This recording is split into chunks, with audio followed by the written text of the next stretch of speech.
Good evening, everyone. My name is Sabrina Rising. Welcome to my channel. Tonight, we're going to talk about the importance of inner child work, why you need to do it, and what it can do for you if you choose to go through this healing process, and how it can really help you optimize this human experience. If you're someone who's on a path to personal development and you're trying to be your best self, you're trying to make your life excellent, you want to fulfill your potential, you want to feel limitless in the world, then you have to start with the inner child work. This is, kind of do not pass go. Do not even think about, engaging in loftier esoteric goals until you really sit down and take a look at the values that you were raised in, because this imprints our subconscious mind. In early childhood, between the ages of 0 to 6, roughly all human beings are in what's called theta wave brain state, which can be likened to a state of hypnosis. And during this time in our lives, there's no filter present to say, yes, I will allow this, and no, I won't accept that. We can't block out the things that don't feel good. As children, we're sponges. And so we were just absorbing the energy of our environment. We're learning the values, we're learning the energy of the dynamics at home, whether that was scarcity or volatility or tension or toxicity, and even love and joy and prosperity. So all of these energetic qualities are sort of programmed into our cellular field, and in our subconscious mind, we're internalizing the dialogue that we hear. So the way that your parents are relating to you is the way you learn to relate to yourself. And the values that you hear imposed upon you and your siblings, or the environment you're raised in, are values that we inherit. They become our own, whether we like it or not. This process is completely unconscious. And so during this early childhood conditioning phase, you're literally being conditioned to relating to yourself as a limited being.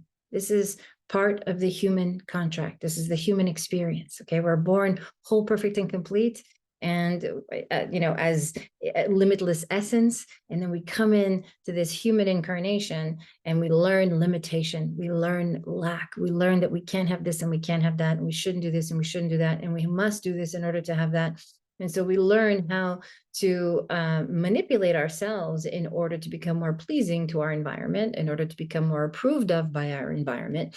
And this is in and of itself a very limiting process, and this crushes the soul. Even in the most benign childhood environment, even if you're a parent, if you felt loved and safe and provided for, there's still some aspect of learning to be human that didn't fulfill your need for self-expression, for connection, for cooperation, for feeling seen, heard, loved, belonging. On some level, it's impossible to get all of your needs met. And so on some level, you learn to limitation and lack. And, for those of us on a personal development journey, we usually get to personal development because we realize the limitation I have in this area keeps showing up, or it keeps blocking me, or I keep trying to have this or trying to have that, or trying to do better here, or trying to have more of this. And there's something that's just in the way of me being able to have the life that I want. Now, so many of us are not even attempting to have the life that we desire, right? We're living the life that we feel we can have based on what we were raised in, based on what we know, based on the resources we have, based on what we think is available to us. And that in and of itself is very limiting, right? So anybody can have anything they want at any time. It's just a matter of aligning with that belief system and doing the inner child work to release some of those deep rooted subconscious values and beliefs about who you are, what's possible for you, that were ingrained in early childhood. So starting with the inner child work, the relationship with mother will determine your relationship with everything that vibrates feminine. And this is the work I teach in my Realizing Self 12-week one-to-one container. And so this relationship really determines, as I mentioned, your relationship with everything that vibrates feminine, which is so important because we have feminine energy. Everybody does, men and women. And it's important that we are able to heal the dynamic with mom so that we can shift our own energy, our own disposition towards the feminine, and learn to embrace and embody it, right? And so who doesn't have some issue with their mom on some level, or who doesn't have some point of resentment or a point of contention or a point where, of hurt, right? And so it's important to be able to go back and heal and do the work to release the limitation. A wound creates a limitation, and a limitation will prevent you from being fully self-expressed in the world, no matter where it happens on the timeline of your life.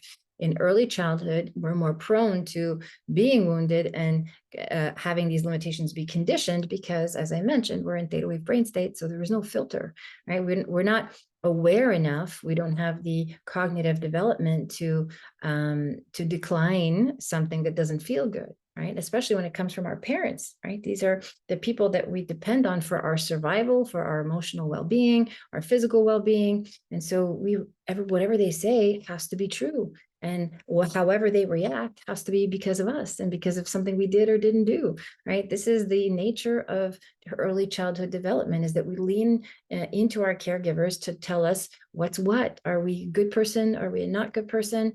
Are we worthy of love? Are we not worthy of love or time and attention or provision or having our needs met or having the life that we want? What is possible for us is dictated by the relationship we have with our primary caregivers. Okay, so going back to do the inner child work, to really take a deep look at what did I learn in my childhood environment about what's possible for me is the most important work you can do. That's your starting point. What am I coming to the table with? If I want the new job, or if I want the better health, or if I want to make more money, or if I want, to manifest the love of my life, what am I coming to this process with? What am I bringing to the process of manifesting and attracting this new opportunity into my life? I don't know fully the answer to that unless I've looked at my subconscious and I've looked at my relationship to the feminine and to the masculine. The relationship with father will determine your relationship with everything that vibrates masculine. And again, this is the work I do in the 12-week program.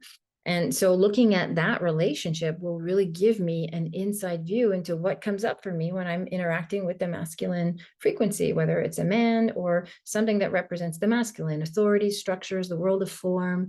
These are all masculine representations. And so the wounds I have in my relationship with my dad, and they can be, there's a whole variety of them. It can go from, severe abuse to and neglect to, a simple, one-time memory. I remember, one thing that hurt my feelings, or one thing that might have triggered me. It doesn't have to be, you don't have to come from an abusive environment to have childhood wounds. We all have childhood wounds because we were all born whole, perfect, and complete. And we all learned limitation and lack.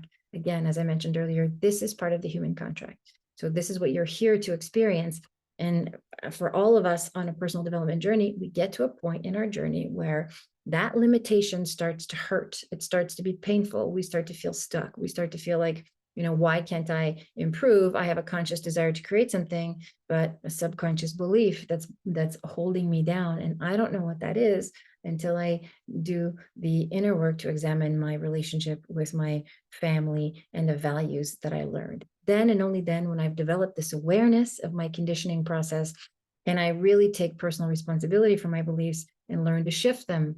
I do this by bringing awareness to them, by talking about them, by making it possible for me to believe in something else, right? So, once you're aware of your story, whatever story that is, that whatever values you've been holding on to unconsciously, then it's your opportunity to rewrite a different one. And there's so many techniques that we can do to help you rewire your subconscious mind and to learn to embody a new energy. And this requires a lot of empathy and a lot of compassion. The phases of healing are awareness and acknowledging what happened, being honest with ourselves about what happened, meeting those feelings about what happened with empathy and compassion and unconditional love, being able to feel supported and seen and held in our stories, which is so important. This is why working with a guide or being in a container, especially a one-on-one container for inner child work, is so beneficial.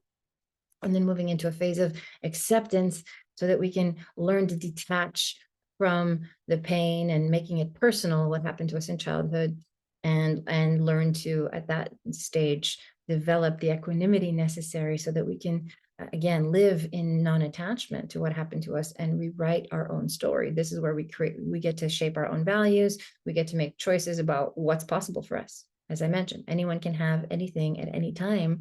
It's just a matter of choosing what it is that you want for your life and how you want to live, and most importantly, how you want to feel. Okay, so doing the inner child work puts a magnifying glass on how you're actually feeling, not just on a conscious level, but all of the energy that you bring to your daily life unconsciously. And this is 90% of the work, because the subconscious mind is manifesting 90% of your reality. So when you do the inner child work, you're able to really look at those early childhood imprints, as I call them in my programs, and see how they're still playing themselves out. Even well into our adulthood, we're still playing out those beliefs about not being good enough, or not being lovable, or having to struggle, or not having enough of whatever it is we need. And so looking at how we're playing out those beliefs is very empowering, because then we have an opportunity to shift. And so this is why doing the inner child work is so, so, so important. And my wish for you is that you do this deep dive so that you can really take full responsibility for the quality of your life and how you're living it. And you can make the most of this human experience and really experience the excellence and the freedom and the limitlessness that's available to us right here, right now, as human beings. Thank you for watching. If you enjoy my content, please don't forget to subscribe. And if you'd like to leave a comment or ask questions, please feel free to do so.